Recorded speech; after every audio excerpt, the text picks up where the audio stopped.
How long could you survive in this motel room with no weapons? This is the question I set out to answer. The round I got to is quite shocking, but it was harder than I expected. Here are the rules. Can only kill zombies in the motel room. No weapons, including melee weapons. The only time I can leave the room is to buy perks and equipment. I thought this would be easy, but things quickly got a bit out of hand past round 30. At this point, I'd visited the corner more times than your pervy uncle. I started off this challenge optimistic. On my first playthrough, I ran straight to the room. I quickly found out that my punches were more useless than Anne Frank's drum set. Suffice to say, this was going to be harder than I anticipated. On my second playthrough, I revised my strategy to get through the initial zombies when you open the door. After a few combos, I threw out a decoy to keep the zombies distracted, whilst I went to town on them. Unfortunately, TikTok had fried their attention span, and they couldn't listen to the song for longer than 3 seconds. On my third attempt, I managed to make it to round 2, utilizing decoy grenades and throwing axes, as if this was something to celebrate. I punched the vending machine in celebration to receive my 100 pity points as a prize. Round 2 was actually easier than round 1, as you don't have to deal with the orgy that is in progress before you open the door. I ventured out on round 3 to collect more armor plates and lube, because these zombies were getting fucked on the bed. Unfortunately, they didn't get the memo and brought way too many friends, which was a bit too much for me to handle. I stayed in spawn on my next playthrough to devise a plan and be a deviant. On round 3, I checked the clock, and it looked about time I showed these zombies who's daddy. This cuck in the corner was about to witness something special, as I cooked up a frag and realized high explosives in a small room wasn't my brightest idea. Luckily, a nuke spawned so I could kill exactly one zombie. At this point, I realized I needed perks to stand a chance. Obviously, I had perfected the early game and would have no problem opening up all the doors and getting enough points.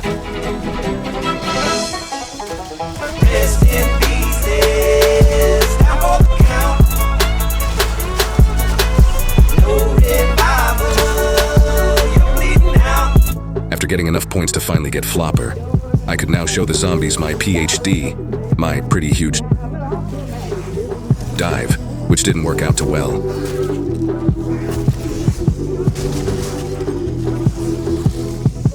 My plan was to make enough points to get melee macchiato. The problem was, I was struggling to get enough points to open all the doors, and I needed Flopper to be able to kill the zombies post round 5.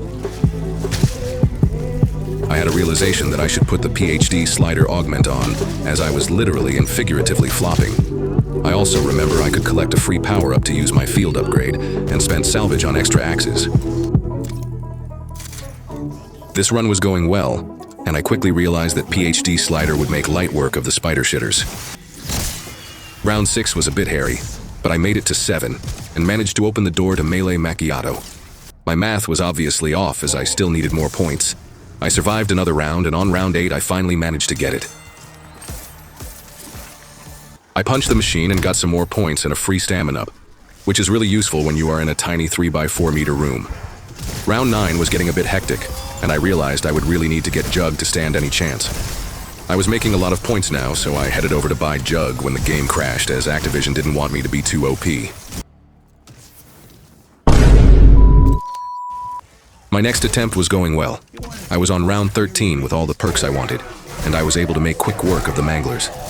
The problem came on round 16 when the 3-headed peeping Tom was watching me at the door. So I done what any motel resident would do, and pulled out my 6-barrel rotary machine gun with a high rate of fire, 2,000 to 6,000 rounds per minute death machine. Which is not a weapon, it's a score streak, and I will hear no more from this matter.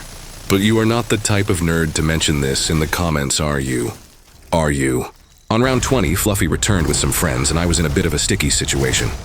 I had adopted a technique of hiding in the corner with turtle shell and rebounding axes off the wall. As long as I didn't run out of plates, I would be fine, which wouldn't be a problem, right? My next playthrough was the one. I was on round 21 and feeling confident. Scooby-Doo was back at the door asking for Scooby snacks, so I tossed one his way. Little did the stupid pooch know that it was laced with chocolate and would be his demise.